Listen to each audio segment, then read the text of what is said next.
buat Pentakosta yang ketiga. Yang siap ayo bangkit berdiri, ikutin Billy. Pentakosta yang ketiga artinya 1. Pencurahan Roh Kudus yang dahsyat di zaman now. 2. Penuaian jiwa yang terbesar dan terakhir. 3. Bangkit generasi Yeremia, penuh dengan Roh Kudus, cinta Tuhan Yesus, tidak kompromi dengan dosa, dan menyelamatkan banyak jiwa. 4. Dari Indonesia ke bangsa-bangsa, dari timur sampai ke barat dan kembali ke Yerusalem. 5. Kuasa untuk menyelesaikan amanat agung, ya Tuhan Yesus. Siap jadi agen Pentakosta yang ketiga? Yang siap katakan haleluya, haleluya, haleluya, amin. Shalom adik-adik, semuanya bersuka cita, amin. Mari bangkit berdiri bersama-sama, kita mau memuji dan memuliakan Tuhan. Kita satukan hati kita terlebih dahulu, kita berdoa. Tuhan Yesus, terima kasih buat hari ini kami kembali datang memuji, memuliakan dan menyembah Tuhan. Biar Tuhan berkati setiap kami ya Bapa, kami memberikan yang terbaik kepada Tuhan melalui pujian kami, melalui penyembahan kami. Terima kasih Tuhan Yesus, haleluya, amin. Ayo adik-adik, sebelum kita mulai memuji Tuhan, kita mau perkatakan bahwa tahun 2020 adalah tahun dimensi yang baru. Adik-adik pasti sudah hafalkan gerakannya, sama-sama yuk. 1, 2, 3, go. Tahun 2020 adalah tahun dimensi yang baru, di mana kita menjadi serupa dengan Kristus, dipenuhi oleh Roh Kudus, menjadi kepala dan bukan ekor. Haleluya. Mari kita puji Tuhan sama-sama adik-adik. Kita mau katakan bahwa kasih Tuhan itu lebih dalam dari lautan. Shake your body, goyangkan badanmu untuk Tuhan Yesus. Bertambah-tambah dalamnya, bertambah-tambah lebarnya, bertambah-tambah tingginya, kasih Yesus dalamku. Bertambah, bertambah-tambah dalamnya, bertambah-tambah lebarnya, bertambah-tambah tingginya, kasih Yesus dalamku. Dalamnya lebih dari laut, lebarnya mengelilingi bumi, tingginya oh tinggi sekali, kasih Yesus dalamku. Kita ulang dari awal ya adik-adik ya. Haleluya.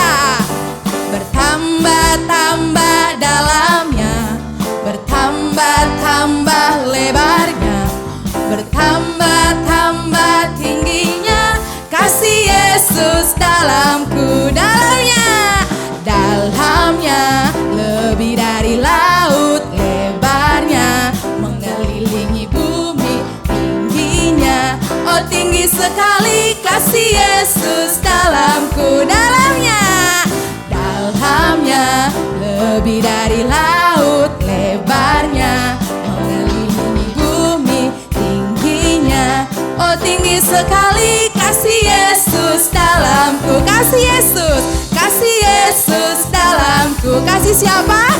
Kasih Yesus dalamku. Mari sama-sama kita katakan kasih Tuhan Yesus bagi setiap kita. Ayo adik-adik ikuti gerakan kakak. K-A-S-I-H, K-A-S-I-H, kasih, kasih, kasih, kasih, kasih, kasih, kasih. K-A-S-I-H, K-A-S-I-H, kasih, kasih, kasih, kasih, kasih, kasih, kasih. Kasih itu apa?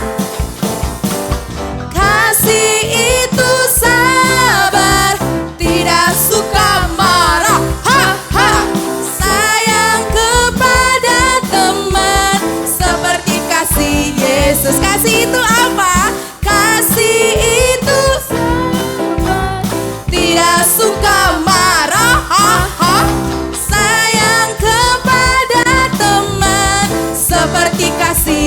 Yesus. Seperti apa? Seperti kasih Yesus. Seperti apa? Seperti kasih Yesus.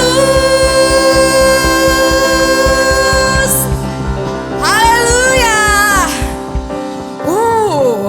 Silakan duduk adik-adik. Kita tahu bahwa kasih Tuhan Yesus itu sangat besar bagi setiap kita. Kita mau menyembah Tuhan, sebab Bapa adalah yang sangat baik bagi setiap kita. Dia yang mengasihi, yang menjagai dan melindungi kita. Mari adik-adik angkat tanganmu. Kalau kita masih ada sampai hari ini semua karena kebaikan dan kemurahan Tuhan. Kita mau katakan Bapa Engkau baik, Bapa Engkau baik. Terima kasih Tuhan Yesus.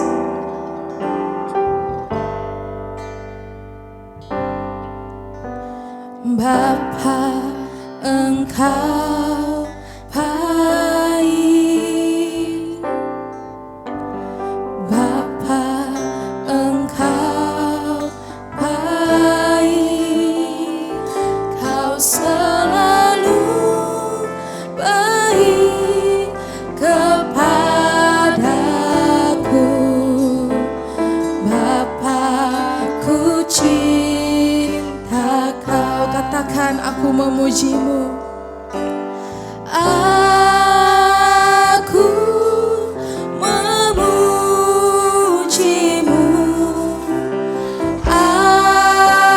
Aku menyembahmu. Ku nyanyi haleluya.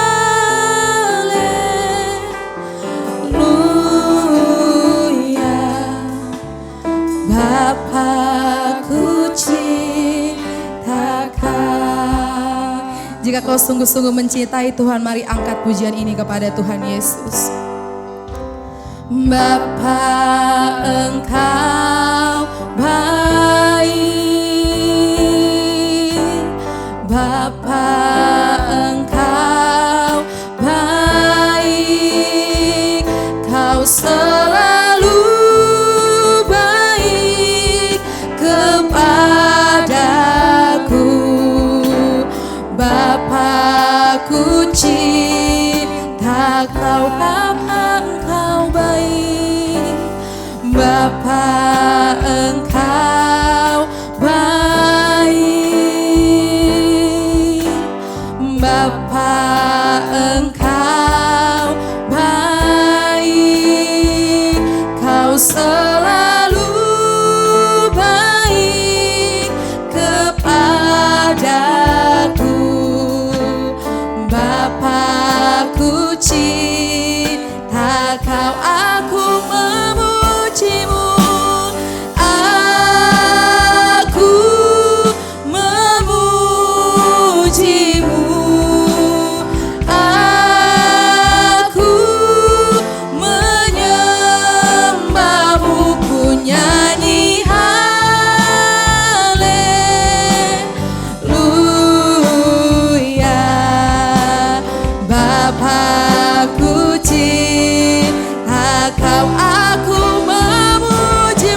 Yesus,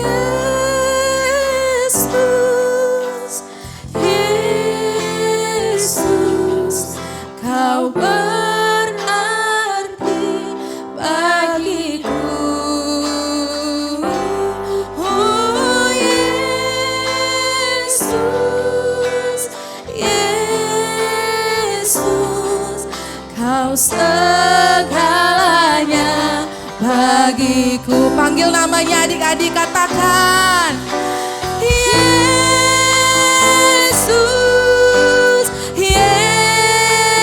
Yesus, Kau berarti bagiku. Oh Yesus, Yesus, Kau segalanya bagiku. Lebih lagi adik-adik, panggil namanya Yesus, Yesus,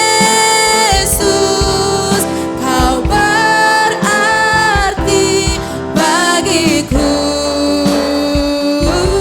Oh Yesus, Yesus, Kau segalanya bagiku. Kau segalanya, Kau segalanya bagiku. Hanya Kau Tuhan, Kau segalanya bagiku. Haleluya.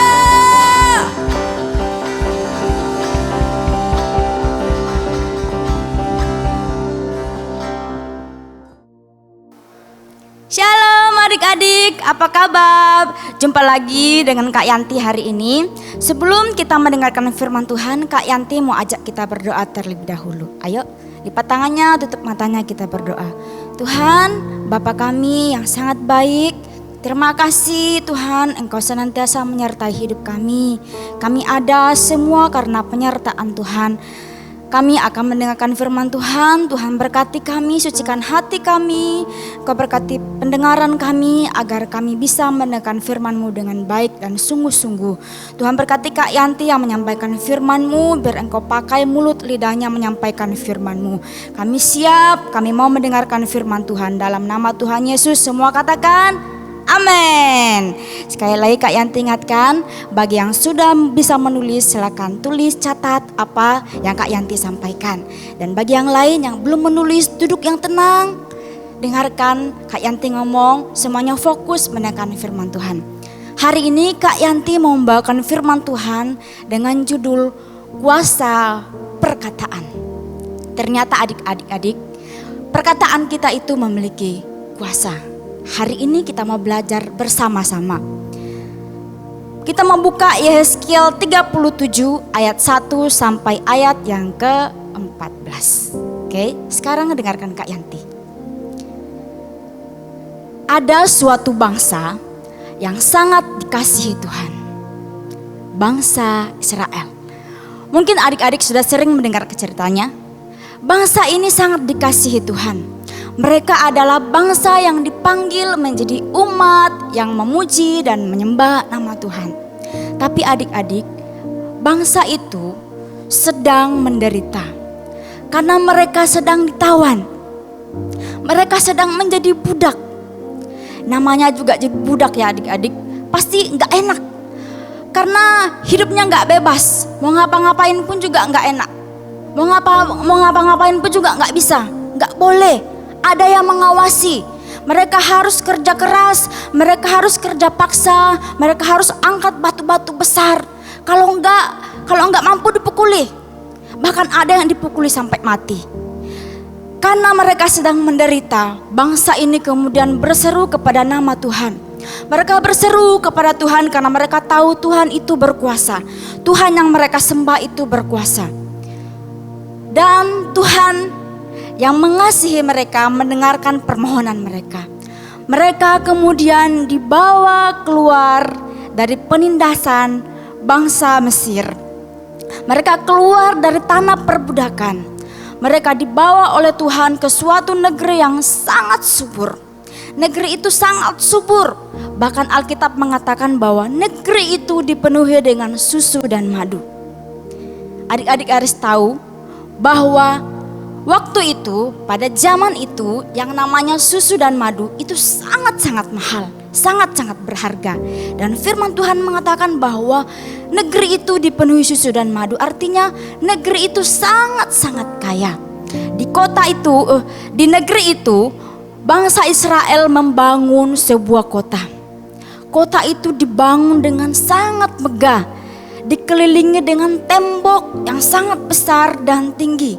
Sehingga tidak ada satu bangsa pun yang bisa menyerang bangsa ini karena kota mereka dikelilingi oleh tembok-tembok yang besar dan sangat tinggi. Di kota itu juga mereka membangun buat Tuhan sebuah tempat di mana mereka beribadah untuk Tuhan, yaitu Bait Suci. Bait Suci adalah tempat orang Israel memuji dan menyembah nama Tuhan.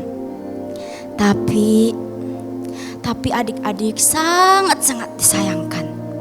Ketika bangsa Israel sudah diberkati, diberikan negeri yang kaya raya, mereka sudah membangun kota yang besar dan megah, bangsa Israel berubah setia kepada Tuhan. Caranya gimana sih Kak Yanti bangsa Israel berubah setia? Ternyata adik-adik, bangsa Israel gak lagi menyembah Tuhan. Mereka buat patung, kemudian mereka menyembah kepada patung itu. Mereka enggak lagi menyembah kepada Tuhan. Mereka enggak ingat bahwa dulu kala mereka itu adalah budak di negeri Mesir. Tapi karena Tuhan sayang mereka, Tuhan melepaskan mereka dari perbudakan. Mereka enggak ingat itu lagi. Sehingga adik-adik, dalam keadaan seperti itu, Tuhan izinkan mereka diserang oleh sebuah bangsa yang kuat. Padahal tadinya gak ada loh bangsa-bangsa lain, negeri-negeri yang lain yang bisa menyerang mereka. Tapi karena mereka sudah berubah setia kepada Tuhan, Tuhan izinkan mereka diserbu oleh sebuah bangsa, yaitu bangsa Babel. Tembok-temboknya yang tadi tinggi besar, gak ada musuh yang bisa menerobos masuk ke dalam kota, runtuh. Tembok itu hancur oleh musuh, oleh bangsa Babel. Mereka dibawa ke tanah Babel. Adik-adik, itu adalah akibat dari ketidaksetiaan bangsa Israel. Dalam keadaan seperti itu, Tuhan masih tetap sayang sama bangsa Israel. Tuhan memanggil salah satu dari mereka.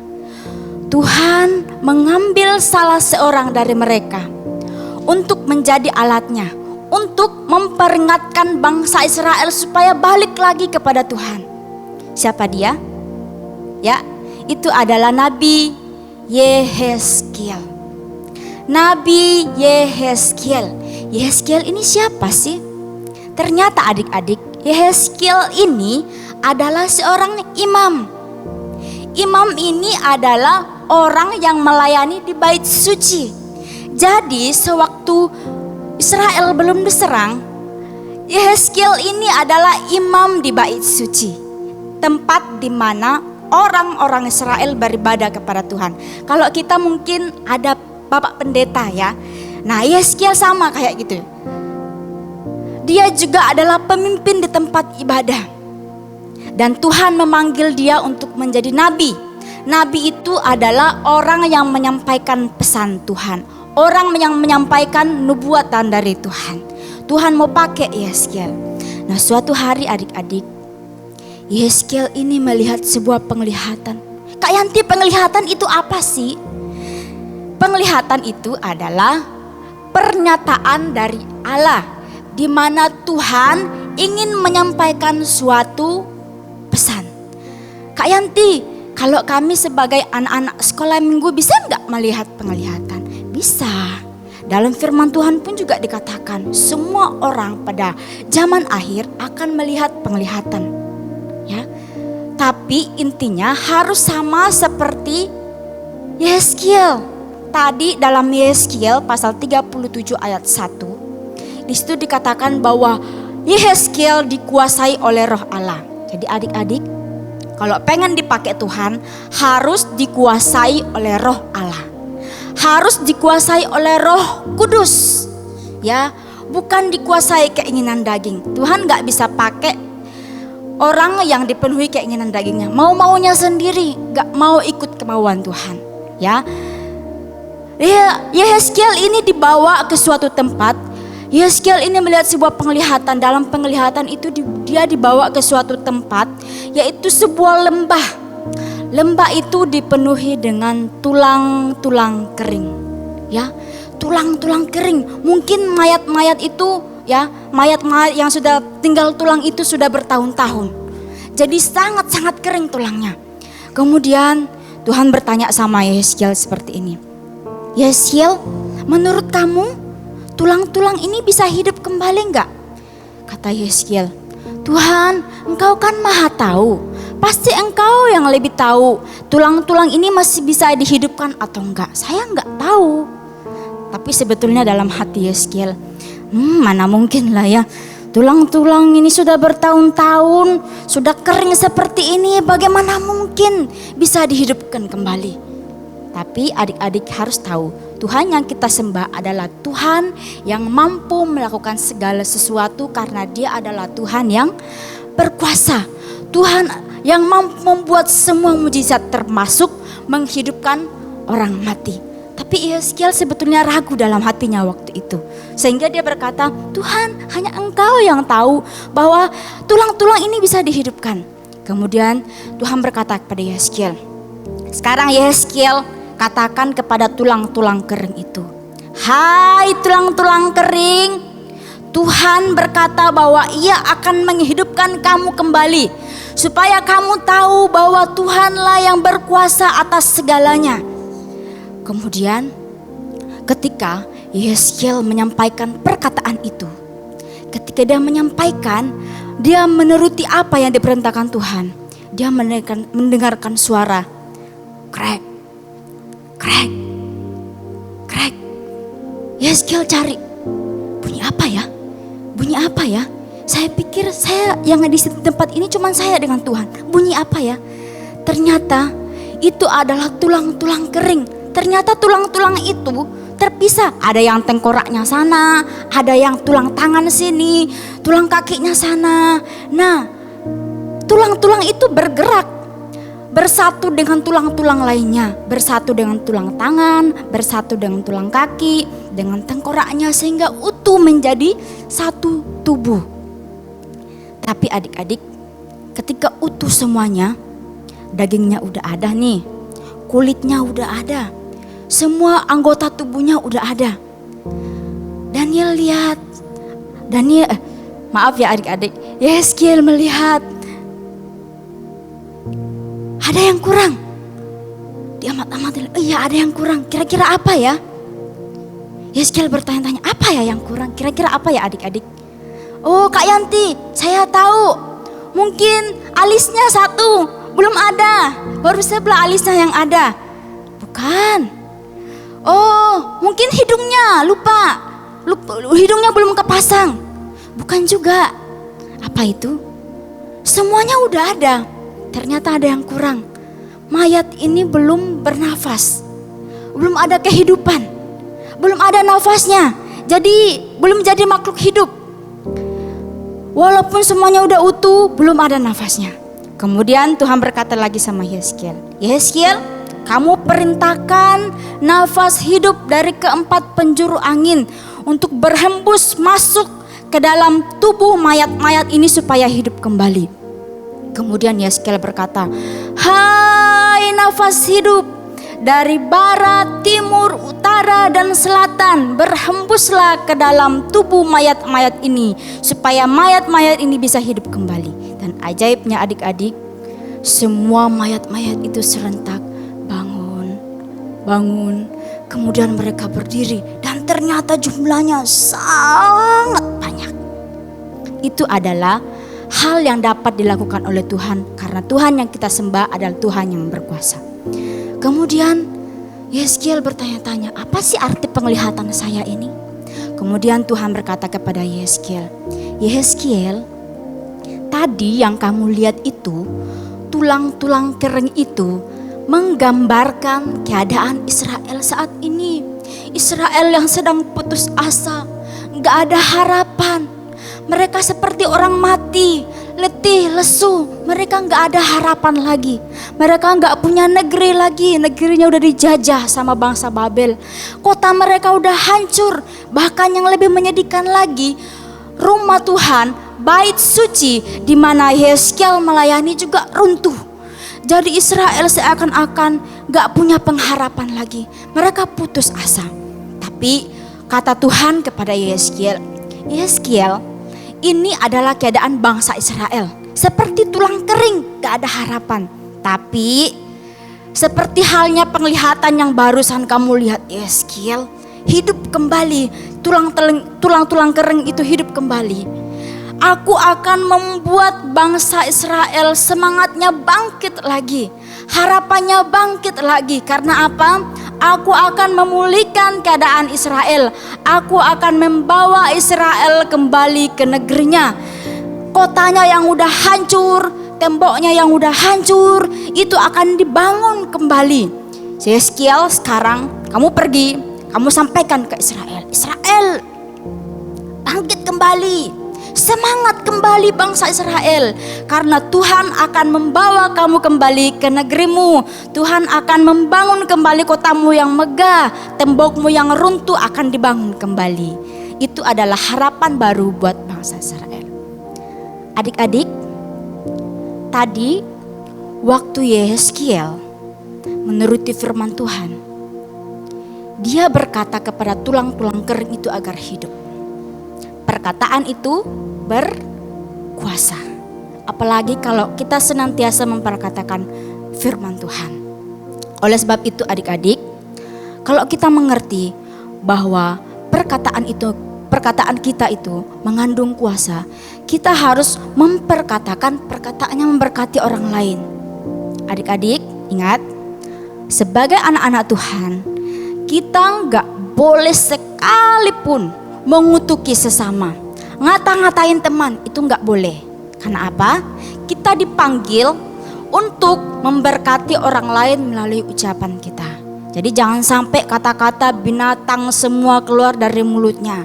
Ya, kita dipanggil untuk memberkati orang lain melalui perkataan kita. Oleh sebab itu perkataan kita harus membangkitkan semangat baru. Seperti halnya Yehezkiel membangkitkan semangat baru, harapan baru buat bangsa Israel. Demikian halnya kita sebagai anak-anak Tuhan, perkataan kita memberkati orang lain, membangkitkan semangat orang lain, membangkitkan semangat teman-teman, adik kakak dibangkitkan semangatnya. Jangan buat orang lain putus asa dengan perkataan kita. Kita punya teman nih, nilainya jelek atau enggak naik kelas, kita ejekin. Makanya kamu itu bodoh apa segala. Enggak boleh adik-adik ya, enggak boleh. Itu artinya kita mematahkan semangat orang. Kita membuat orang lain makin putus asa kalau seperti itu. Ya, jadi adik-adik, perkataan kita harus membangkitkan semangat buat orang lain. Gak boleh keluar kata-kata kutuk. Kenapa sih Kak Yanti kita nggak boleh ngatain orang? Kok kita nggak boleh ngutikin orang? Ingat adik-adik, firman Tuhan mengatakan apa yang kita tabur itu akan kita tuai. Jadi kalau kita memberkati orang lain lewat perkataan kita, kita akan diberkati kembali. Jadi berkat itu akan kembali kepada kita. Sebaliknya, kalau kita suka ngutukin orang lain, suka ngata-ngatain orang lain, ingat, apa yang kita tabur itu akan kita tuai kembali. Kalau adik-adik pengen senantiasa diberkati oleh Tuhan, yuk perkatakan yang memberkati. Makin banyak kita memberkati orang lewat perkataan kita, makin banyak juga kita diberkati. Sekali lagi, apa yang kita tabur itu yang akan kita tuai. Kayak adik-adik mau dipakai Tuhan seperti Yehezkiel, jadi alat Tuhan yang membangkitkan semangat baru. Mungkin adik-adik lihat berita negeri kita sedang dilanda virus COVID. Yuk perkatakan dengan iman. Kita mau bernubuat, perkatakan yang memberkati. COVID akan segera berlalu dari negeri kami. Negeri kami akan segera bebas dari COVID-19. Mungkin ada temannya yang sakit, kamu akan sembuh kembali, kamu akan sehat kembali. Ya mungkin itu mama atau papa. Mama papa akan sehat kembali, akan pulih kembali, akan kuat kembali. Amin adik-adik. Puji nama Tuhan. Kak Yanti pun juga rindu menjadi alat Tuhan. Oleh sebab itu, mari kita sama-sama menjadi alat-alat Tuhan yang senantiasa memberkati orang lain melalui perkataan kita. Puji nama Tuhan adik-adik. Sekian firman Tuhan hari ini. Yuk adik-adik, ajak kita semuanya angkat tangannya. Kita mau bilang, Tuhan, ini aku Tuhan.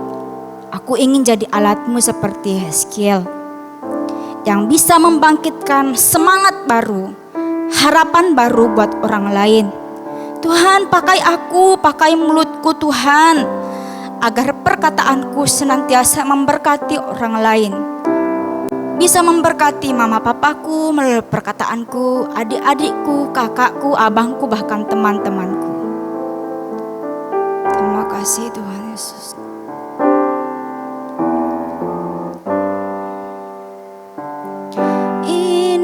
Aku Tuhan, utuslah aku sampai generasiku diselamatkan. Katakan ini aku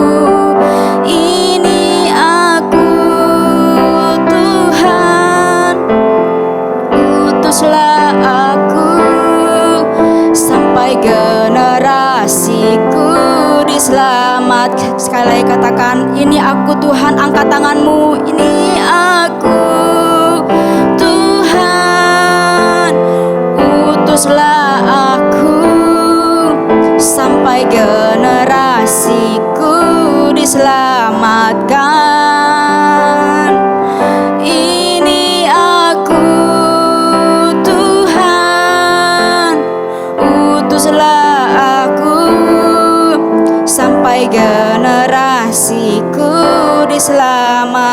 Sampai keluargaku, sampai keluargaku diselamatkan. Sampai teman-temanku, sampai teman-temanku diselamatkan. Sampai generasiku, sampai generasiku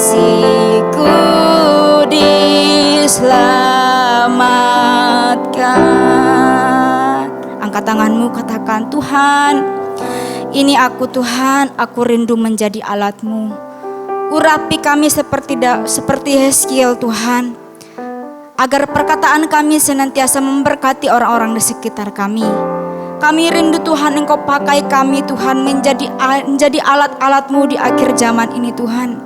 Menyampaikan pesan-pesan dari Tuhan, membangkitkan semangat dan harapan baru buat orang-orang di sekitar kami. Terima kasih Tuhan buat firman-Mu, biar firman-Mu tertanam dalam hati kami, berbuah dalam kehidupan kami. Kami bersyukur dalam nama Tuhan Yesus, katakan amin. Sekarang adik-adik, kita mau baca ayat hafalan. Kita buka di dalam Kisah Rasul pasal yang kedua ayat yang ke-17. Kisah Rasul pasal 2 ayat yang ke-17. Kalau sudah dapat, kita baca sama-sama. Kisah Para Rasul pasal 2 ayat 17. 1, 2, 3. Akan terjadi pada hari-hari terakhir, demikianlah firman Tuhan Allah, bahwa aku akan mencurahkan rohku ke atas semua manusia, maka anak-anakmu laki-laki dan perempuan akan bernubuat, dan teruna-terunamu akan mendapat penglihatan-penglihatan, dan orang-orangmu yang tua akan mendapat mimpi. Sekali lagi kita mau baca ya. Kisah Para Rasul pasal 2 ayat yang ke-17. 1, 2, 3. Akan terjadi pada hari-hari terakhir, demikianlah firman Tuhan Allah, bahwa aku akan mencurahkan rohku ke atas semua manusia, Maka anak-anakmu laki-laki dan perempuan akan bernubuat, dan teruna-terunamu akan mendapat penglihatan-penglihatan, dan orang-orang yang tua akan mendapatkan mimpi. Amin. Puji nama Tuhan. Adik-adik, kita mau angkat tangan kita sekali lagi. Yuk, semua adik-adik angkat kedua belah tangannya. Kita akan akhiri ibadah kita. Kiranya berkat dari Allah Bapa Surgawi akan senantiasa turun atas adik-adik. Cinta kasih dari Tuhan Yesus Kristus serta persekutuan Roh Kudus akan senantiasa menyertai kita semua sampai ke akhir zaman. Dalam nama Tuhan Yesus kami berdoa dan mengucap syukur. Semua yang percaya katakan amin. Sampai jumpa adik-adik. Tuhan Yesus memberkati. Yesus, Yesus setia.